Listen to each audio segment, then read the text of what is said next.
Hi, welcome to Pennsylvania Newsmakers, and as always, thanks for watching. Well, one of the key votes, card check, or as it's often called, the Employee Free Choice Act. The opponents on different sides call it by something different. And then a little point counterpoint. We get a Democrat and a Republican to battle it out on this program. All that and more after these words. This is Pennsylvania Newsmakers, a fast-paced, unrehearsed weekly discussion with and about the leaders who shape your world. And now, here's your host, Terry Madonna. Hi, welcome back to the program. Let me start out, first of all, by saying New Year. We hope to have a great year on Pennsylvania Newsmakers. As always, thanks for making us the #1 show in our time spot in South Central Pennsylvania on WGAL, and to the rest of our viewers around the state. It's possible only because of you. Well, gentlemen, card check, the Employee Free Choice Act, it is a big issue. It's a defining issue. Joining me to talk about that, as often is the case, is Gene Barr. He's a VP for Government and Public Affairs at the Pennsylvania Chamber of Business and Industry, and Mike Strazella. He's a VP of Federal Relations with the Hospital and Healthsystem Association of Pennsylvania. Gosh, these titles they're longer than my titles. They get longer every week. Yeah, they do. All right, well, look, let's just start with the basics here. Before, the friends of it call it the Employee Free Choice Act. The opponents of it call it the card check bill. Mike, let me start with you. Lay out the details, the specifics. We can talk about the pros and cons of it, but let's talk about the specifics of it. What is the card check bill proposed to do? Sure. What it essentially does is it eliminates the current process of unionization, where employees right now will go through a secret ballot to decide whether they want to become unionized and be represented by a union. What this bill essentially does is strike that secret ballot and that form of democracy that we have today. And what it essentially does is actually have union leaders go into people's homes and have them sign authorization cards. Mm-hmm. And if they get 50% of the employees to sign +1, just over a majority, then they automatically can become unionized. And so, Gene, what that would mean is that once unionized, then we're talking about the not state unions, but unions that would eventually be recognized and negotiate under the National Labor Relations Act, which covers virtually the entire private sector. Is that correct? That's correct. And one of the other things, the other key piece of this is, Mike, of course, well laid out is how this would change. The other one is that if you don't reach agreement with this new union in a certain period of time, you go to binding arbitration. So in this economy, where we've got a outside federal arbitrator coming into a business, and in this case, it's a business, it's a hospital, it's potentially a law firm, and many of them are small to medium-sized businesses, basically saying, here's what you're going to be paying your employees, here's what breaks are going to be, here's what the benefits are going to be. Right. And any time that's bad, in this economy, that is a huge negative signal to send into this economy. Yeah. Mike, how important, how big, I've been hearing for a considerable period of time, both labor leaders as well as business leaders are talking about this as a defining moment in labor relations. They're talking about it as the most important piece of labor legislation to be considered in, 40 years? More, 50 or 60. 60. What you'd say we'd have to go back to the 1960s? At any rate, regardless of how far back, how defining an issue is this in terms of what you're hearing in the debate? You do a lot of work on the Hill in Congress. How defining an issue is this? This is very large. This is really pitting two very large industries against each other. And the reality is, for the unions, this is a membership issue. Their numbers have declined over the past 20 years by almost 40%. They're down to, I think, about 2 years ago, about 12.5% of private and public wage salaried employees. Maybe about 8% just with the private sector, that's something about in that right. range. Go ahead. So for them, this is very large for them to continue their existence. Mm-hmm. And they've expended a lot of capital throughout the last campaign to make sure that there was a Democratic Congress and President-elect Obama is in office to move this agenda. And for those of us on the other side of this, we're all for the fact of being able to unionize, mm-hmm. but through a fair process. Mm-hmm. And this underestimates that, especially during a time where we're seeing an economic decline. One of the issues around the auto dealers' bailout was around the excessive wages that the unions were able to negotiate. Okay, we're going to take a quick break, card check, then we're going to do point counterpoint, where we get a Democrat and a Republican here to debate these big state issues. Back after these words. This broadcast of Pennsylvania Newsmakers is presented by the Pennsylvania Chamber of Business and Industry, the statewide voice of business. This broadcast of Pennsylvania Newsmakers is presented by PAConstructionJobs.com. For more information about rewarding careers in the highway construction industry, visit PAConstructionJobs.com. And by the Pennsylvania Manufacturers Association. Business in Pennsylvania is our business. Hi, welcome back to the program. We're talking with Gene Barr and Mike Strazella. We're chatting about the union card check bill. It's in the Congress right now. I guess it'll be introduced because they just obviously reorganized yesterday, or since this will show over the weekend, earlier in the week. Gene, you were making a point on the break. Go ahead. Some interesting ironies when you look at this. You hear the unions say, gee, it's unfair, it's stacked against us. They're actually winning more elections now than they were a few years ago. The numbers are up from like 58 to 62% over the last 5 or so years. The other couple of ironies are, one, when union officials have their own elections, they use a private ballot. They make sure they have a private ballot. When many of the folks who support card check in the Congress, in fact, when they most recently removed John Dingell and put in Henry Waxman, a number of them said, thank God we have a private ballot because I wouldn't want to make this vote out in public. So, unfortunately, we're going to put American workers into that same position where they're making a very public demonstration over where they are. All right, Mike, let's look. A bill similar to the one that we think will be introduced, we know it will be introduced, passed the House in the last session, did not make it through the Senate, they couldn't get a vote on it.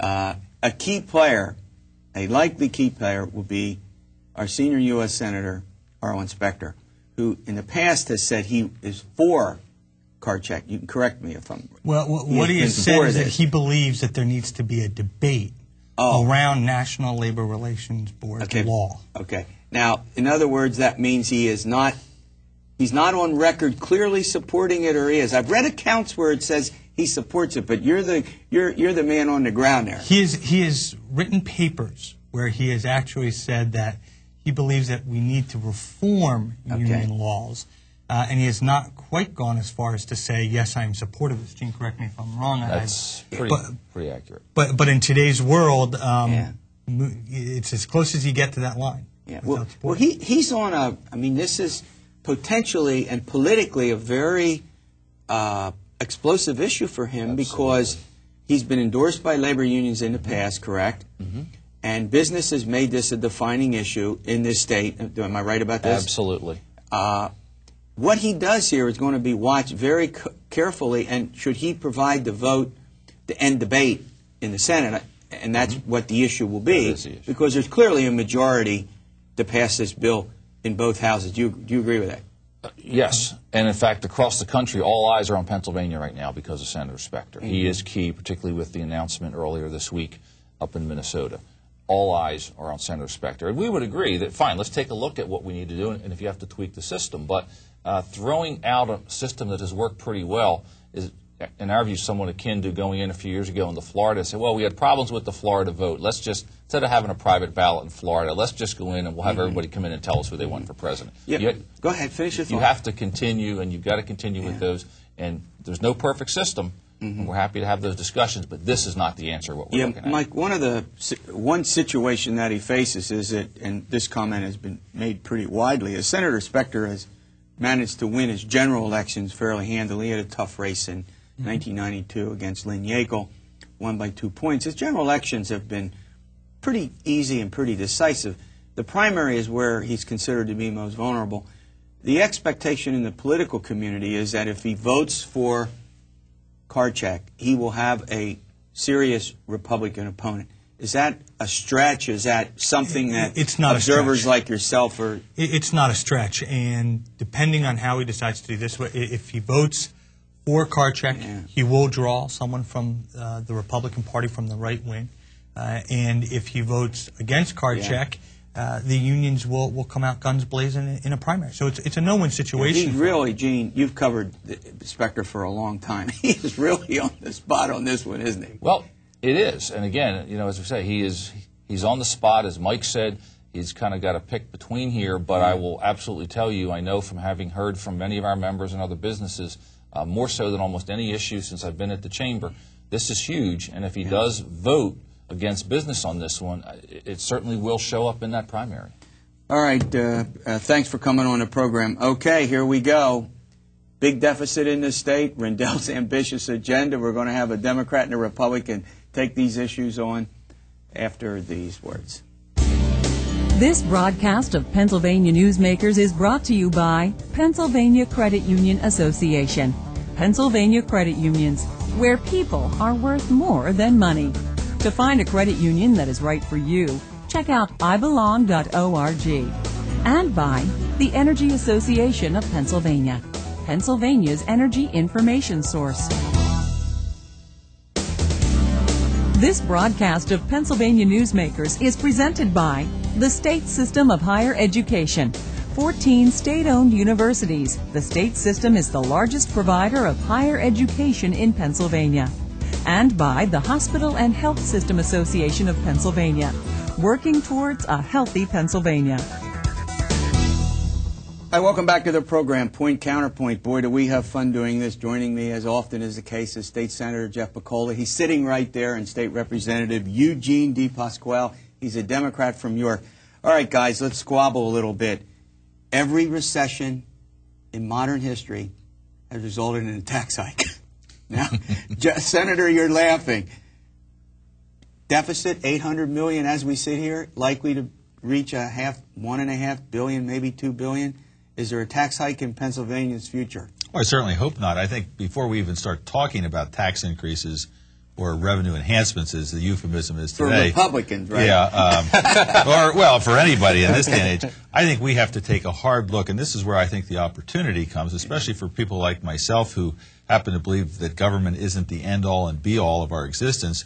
We need to examine where every dollar in state government is spent and whether or not it's essential to the core function of government. And I think that's an opportunity we can take advantage of this year. Absolutely. Okay. And as much as this is a troubling time for all of us, there's, I think, three main things to think about. Number one is the federal government, the president-elect, seems committed to tax relief.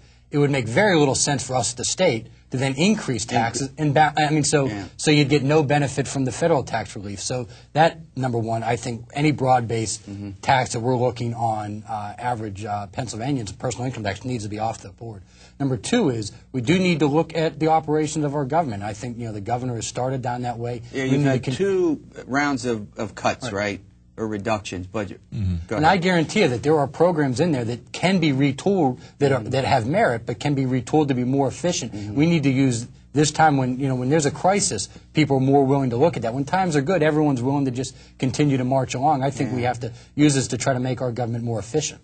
Yeah, you agree with that? I do. In fact, I think, as I said, this is an opportunity to take a look at every dollar that state government spends and find out whether or not it is essential to what our mission is.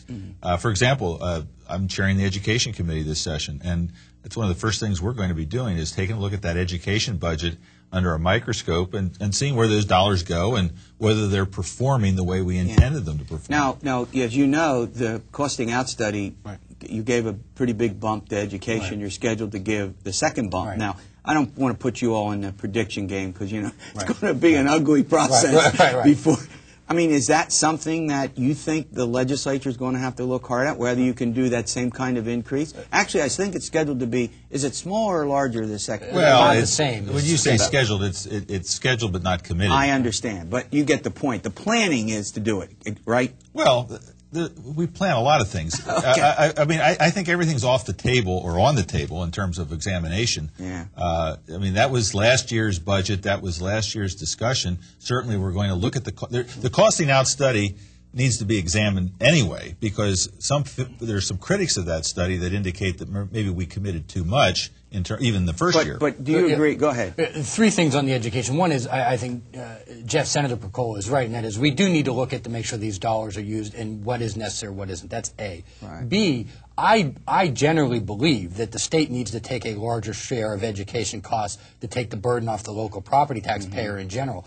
Other states, the states pick up 50% of the education costs. So I think Pennsylvania needs to move more in that direction. Anyway, now, should we absolutely make sure that those dollars are spent wisely? Absolutely. But But I am very concerned that if we don't move more in that direction, the third point is our local property taxpayers are taking too big of a hit. And if we don't do something on education, I think at the end of the day, the local school boards are going to end up raising the property tax, and that to me is a disaster. But well, on that point, they will raise them anyway. Yeah. I don't disagree with what Gene's saying, but the problem with the state coming up with more and more money every year is that the locals raise the taxes anyway. I have never seen enough money go into the education formula that will prevent property tax increases. Well, at least in York City School District, it was actually we did not have a property tax increase last year due to it. But I realize that was not the case. Some school districts would do that. I mean, you both agree there. Oh, absolutely. Oh, yeah, it varies from district to district. All right, so let's go to the sort of the mechanics of this. This is going to be, now, you're relatively new. You've been in the legislature for a long time in both chambers.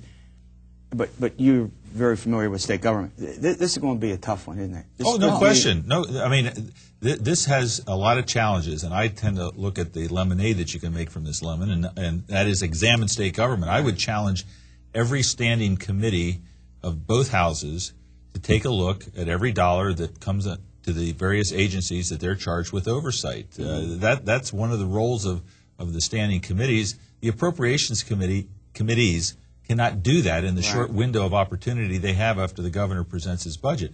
It's our responsibility to look at those dollars and see how they're spent, whether they're being spent wisely. Yeah, on another issue, you all are still looking at President-elect Obama, who's, Governor Rendell and others have been, going their hands out, please, please, please. Right. I mean, you need the $350, $400 million that Governor Rendell thinks you all could get to help balance this budget. How important is the federal government in helping you out here? One thing that I think, before I even get to that question, what I want to stress is that that's to get through the current fiscal year. Good point. That is not, when we're talking about the federal side of it and the cuts the governor's made, and along with cooperation and leadership in the House and Senate, we're talking about getting through the current fiscal year. We're not even talking about next year's budget yet. Which could be worse. Which we don't know. We don't know. Could be worse. Could be worse. And so I think it is critical to make the point that the cuts that people are reading about now are to get through the current fiscal year. So is the federal stimulus side of it critical? Since we're banking on $350 to $400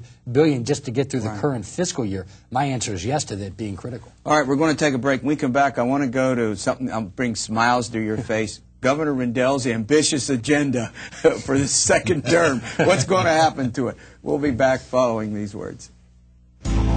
This broadcast of Pennsylvania Newsmakers is presented by Highmark Blue Shield, changing the way health plans work for business with a variety of plan options for employers and more choices for employees. Information is available at highmark.com. Have a greater hand in your company's health.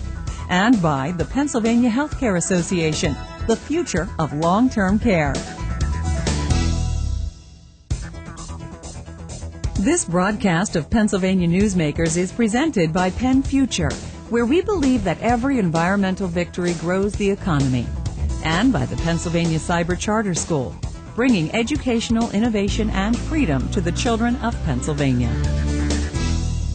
All right, welcome back to the program. All right, let's talk a little bit about, look, Rendell still has these big agenda items. One of them is health care.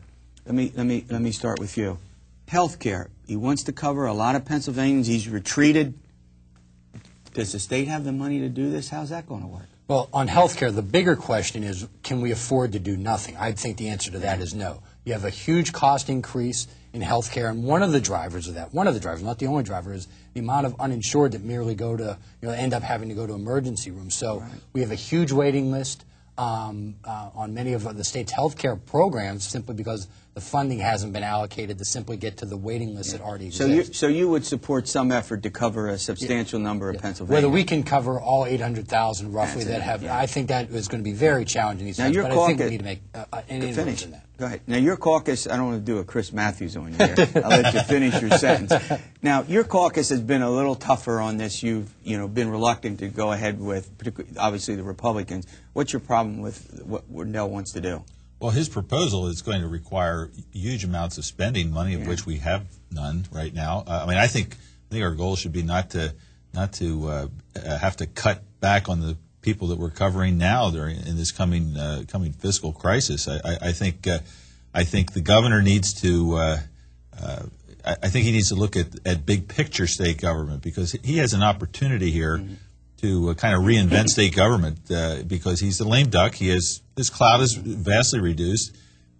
New spending programs are not going to sell.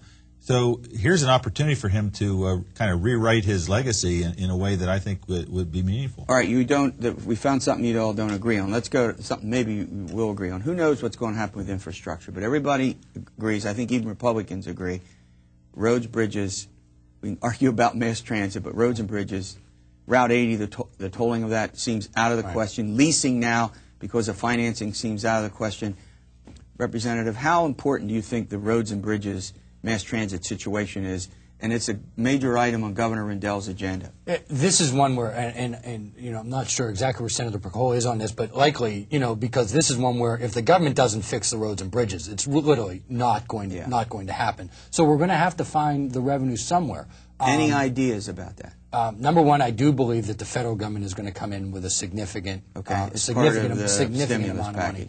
I mean, we can look at things like the Marcellus Shale, some different items like that. But at the end of the day, and with the Republicans controlling the Senate, Democratic House, and obviously a governor with 2 years left, there's going to have to be a bipartisan plan on this. And Pennsylvania has a significant amount of highways, a larger amount of highways to maintain at the state level. Maybe we need to think about local share as a part of that as well. Some local state combination plan. But at the end of the day, it's going to have to be bipartisan, and the government has to do it. Now, pretty important. I think you would agree. Absolutely critical. Yeah, it's one of the core functions of government. But this administration has essentially ignored it in any meaningful way, focusing only on mass transit for the last 6 years. Yeah, but what about the tolling of Route 80? I mean, wasn't that seemed a viable plan? Was that not? I didn't support it. I didn't think it was viable when I voted against it, and it clearly is not viable now. I mean, the only thing that's contributing to the transportation budget are the poor people that have to get on the turnpike and ride under a 25% toll increase, which just went in the first of the year,